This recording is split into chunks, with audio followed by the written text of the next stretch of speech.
بسم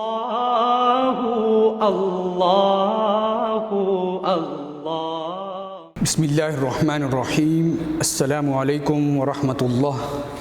اقرا پروگرام میں آپ کو خوش آمدید کہتے ہیں۔ آج کی نشست میں ہمارے ساتھ عالم اسلام کے عظیم قاری قرآن، جن کو شعبہ قرات کے ساتھ وابستگی میں آپ کہیں کہ تقریباً 50 سال کا عرصہ ہونے جا رہا ہے، ایک نصف صدی کا عرصہ کہنے کے تو یہ بہت جلد کہا جا رہا ہے، لیکن 50 سال کا ایک عرصہ بہت معنی رکھتا ہے۔ کسی بھی شعبے کے ساتھ وابستہ بندہ یا کوئی بھی بندہ اس کی اہمیت سے ڈینائی نہیں کر سکتا، انکار نہیں کر سکتا۔ تو جس بندے کو، جس شخصیت کو شعبہ قرات کے ساتھ کم و بیش 50 سال ہوئے چاہیں، تو آپ اس کی علمی حیثیت، اس کی فنی حیثیت سے بخوبی آگاہ ہو سکتے ہیں۔ میری مراد عالمی شہرت یافتہ قاری قرآن حضرت پروفیسر قاری محمد مشتاق انور ہیں۔ السلام علیکم ورحمۃ اللہ۔ السلام ورحمۃ اللہ وبرکاتہ۔ آپ خیریت سے ہیں؟ اللہ تعالیٰ کا شکر۔ قبلہ قاری صاحب، آپ کی موجودگی کا فائدہ اٹھاتے ہوئے کہ میں وہ کوسچنز، وہ سوالات کوشش کر رہا ہوں کہ آپ سے پوچھے جائیں جو ہر ذہن کے عکاس ہیں، جو بھی شعبہ قرات سے وابستہ ہے، علم و تجوید سے وابستہ ہے یا فن تجوید کا شوق رکھتا ہے، وہ اس کے ذہن میں ایک برننگ کوسچن کے طور پہ یعنی کہ وہ ہوتا ہے۔ تو میری بھی کوشش یہی ہے کہ ہم اپنے ناظرین کے لیے وہ چنیدہ سوالات لائیں جن کے وہ انہیں آج تک مؤثر جوابات نہیں مل سکے۔ اس سلسلے میں میں یہ آپ سے پوچھنا چاہوں گا کہ شعبہ تجوید کے اعتبار سے ہم بحیثیت مسلمان اور بحیثیت پاکستانی ہم کیوں پیچھے رہ گئے؟ جبکہ اگر ایک مثال آپ کو دوں، ویسے تو ہزاروں مثالیں ہیں، ایک مثال آپ کو دوں، اگر ایران کی ہی مثال لی جائے، وہاں پہ یہ سب سے بڑی مثال ہے کہ کسی بھی دوسرے ملک سے اگر کوئی قاری قرآن ان کے صدر یا کسی اعلیٰ عہدیدار سے ملنا چاہتا ہے، تو ایک تو اسے وہاں کے دوسرے ملک سے آئے ہوئے قاری قرآن کو گارڈ آف آنر پیش کیا جاتا ہے، اور اگر اس قاری قرآن کی موجودگی میں کسی دوسرے ملک کا سربراہان مملکت میں سے کوئی بھی ہو، لیکن پہلے قاری قرآن ملاقات کرتا ہے ان کے سرپرست سے، ان کے صدر سے، ان کے کسی بھی اعلیٰ عہدیدار سے، اور بعد میں کوئی وزیر اعظم، صدر جس ملک کا ہو وہ ملاقات کرے گا۔ تو ہمیں تو شاید یہ مثال بھی بہت سارے لوگوں کے لیے پہلی دفعہ یہ ہوگی۔ تو پاکستان جو خالصتاً ریاست مدینہ کے نام پر لیا گیا، اور آج کے دور میں جو حکومت وقت ہے وہ بھی ریاست مدینہ کا ہر پروگرام میں ہر جگہ پہ حوالہ دیتی ہے، لیکن ہمارا جو وزارت مذہبی امور کے لیں یا جو بھی ہمارے اس شعبے سے وابستہ ہیں، وہ پاکستان میں وہ والا ماحول کیوں نہیں پیدا کر سکے شعبہ قرات میں جو ایران میں، مصر میں، انڈونیشیا میں، ملائیشیا میں ہے؟ بسم اللہ الرحمن الرحیم۔ خرد نے کہہ بھی دیا لا الہ تو کیا حاصل، اللہ، دل و نگاہ مسلمان نہیں تو کچھ بھی نہیں۔ اور پھر حضرت قلندر لاہوری کی بارگاہ میں جاؤں گا، واہ، تو انہوں نے فرمایا تھا کہ عمل سے زندگی بنتی ہے جنت بھی جہنم بھی۔ یہ خاکی اپنی فطرت میں نہ نوری ہے نہ ناری ہے۔ دراصل تو یہ انسان کے ضمیر اور خمیر سے یہ سلسلہ شروع ہوتا ہے۔ اللہ، آپ نے 50 سالہ قرآن پاک سے وابستگی کا میرے متعلق کہہ کے ایک خاص پردہ چاک کر دیا۔ میں آپ کو بتلانا چاہتا ہوں کہ مجھے اس وقت بھی وہ وقت بھی یاد ہے کہ جب میری امی جان مجھے گود میں لے کر بٹھایا کرتی تھیں اور قرآن پاک کی تجوید و ترتیل کی رغبت دلایا کرتی تھیں، اور میری والدہ لگ بھگ 92 ایئرز انہوں نے قرآن پاک کی خدمت کی ہے بے لوث۔ جب ماؤں سے ایسا سلسلہ انسان کا شروع ہو اور پھر لا الہ الا اللہ تک پہنچے، اور پھر ان کی قلبی اور روحانی یہ کیفیت تھی کہ یا اللہ میں اپنے بیٹے کو اور کچھ دیکھنا چاہتی ہوں یا نہیں چاہتی، لیکن میں قاری قرآن کی حیثیت سے ضرور دیکھنا چاہتی ہوں۔ سبحان اللہ۔ تو اللہ رب العزت نے اس چیز کو عملی جامہ پہنایا۔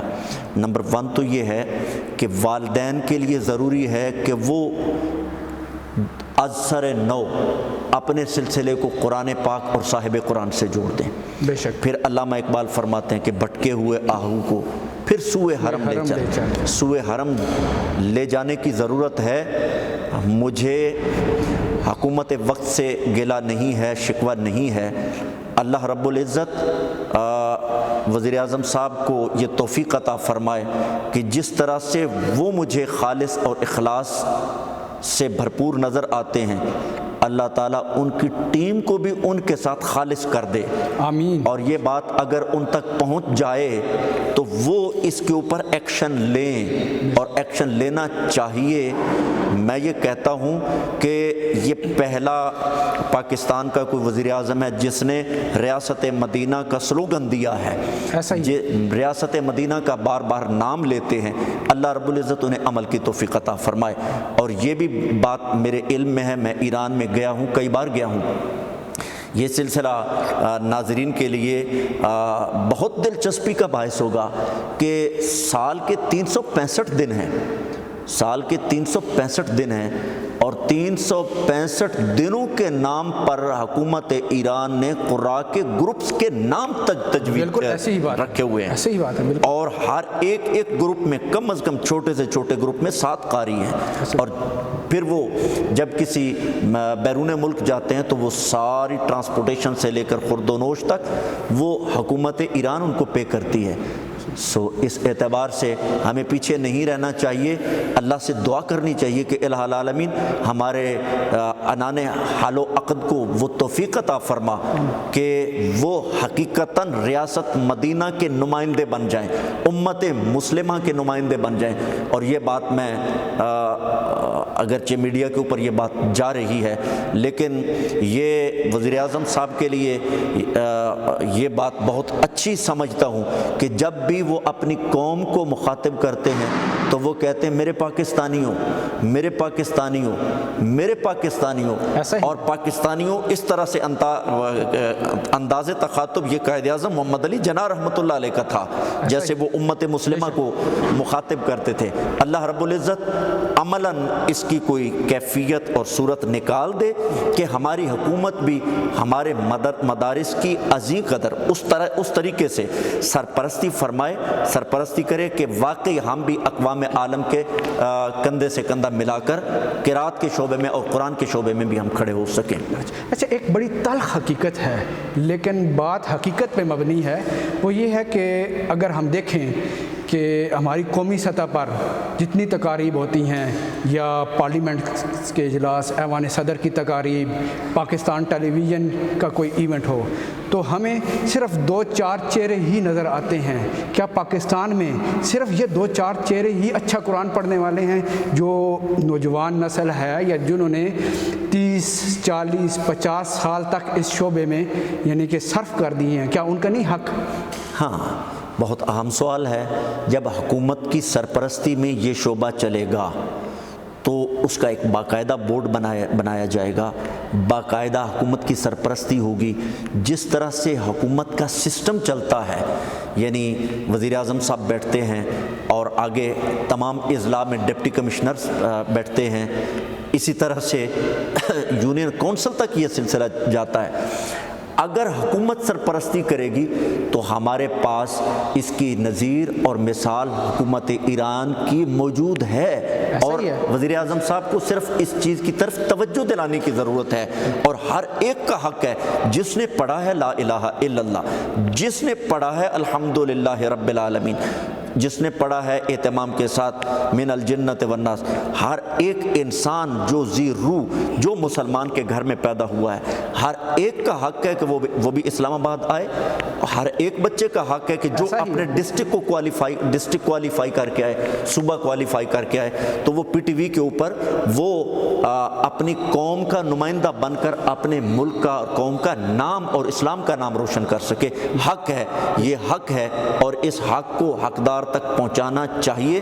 مجھے توقع ہے اللہ تعالیٰ کے حضور کہ یہ آپ کی آج کی ہوئی گفتگو یہ ضرور پہنچے گی، اور جب پہنچے گی تو اخلاص کے ساتھ اس کے اوپر عمل بھی کیا جائے گا انشاءاللہ۔ ہم بھی اسی حوالے سے، اور یعنی کہ ایک پازیٹیو سینس میں یہ میسیج حکومت وقت اور اسپیشلی وزارت مذہبی امور تک پہنچانا چاہتے ہیں کہ شعبہ قرات کو کوئی چھوٹا شعبہ نہ سمجھا جائے، یا اس میں یعنی کہ صرف 2-4 قراء تک مقید نہ کیا جائے۔ نہیں جی، چھوٹا شعبہ نہیں ہے، یہ تو تمام شعبوں کا سرتاج اور سردار کا شعبہ ہے، اور نور الحق قادری صاحب بڑے سمجھدار ہیں، اور ان کی توجہ جب اس طرف جائے گی تو انشاءاللہ اچھا ایکشن لیں گے انشاءاللہ۔ اور عمران خان تک جب یہ بات پہنچے گی تو مجھے اللہ کے حضور توقع ہے کہ انشاءاللہ تعالیٰ وہ بھی ایکشن لیں گے۔ بالکل، ہم وزیر اعظم صاحب سے بھی اور وزیر مذہبی امور سے بھی اچھے جذبات اور اچھے رسپانس کی توقع رکھتے ہیں، انشاءاللہ آئے گا بھی انشاءاللہ۔ تو میں چاہوں گا کہ آخر میں ہمارے ناظرین کو تلاوت کلام پاک سے کچھ آیات ان کی سماعتوں کی نظر فرمائیں۔ اعوذ باللہ من الشیطان الرجیم،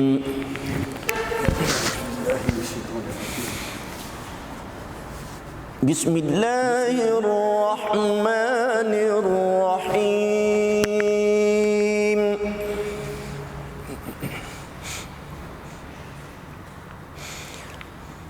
الحمد للہ رب العالمین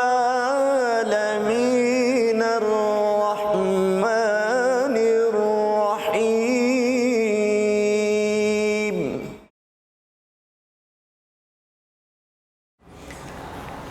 مالک یوم الدین،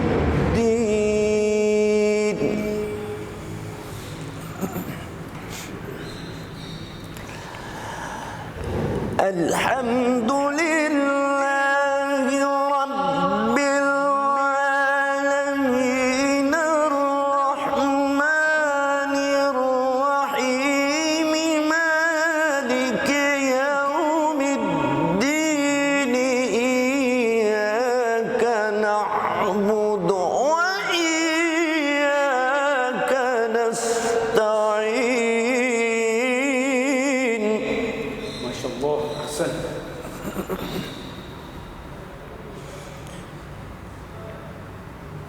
اهدنا الصراط المستقيم، صراط الذين أنعمت عليهم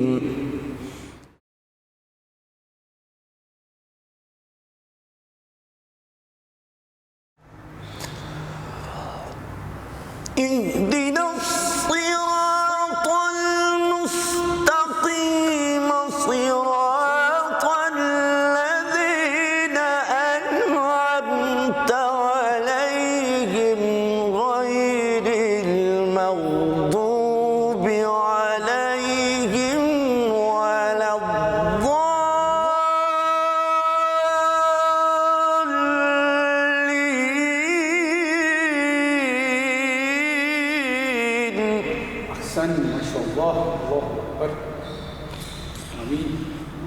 صراط الذين أنعمت عليهم غير المغضوب عليهم ولا الضالين۔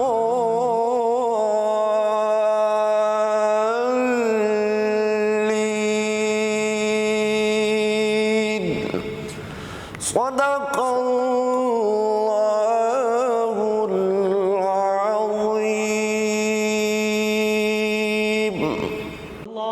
اللہ اللہ اللہ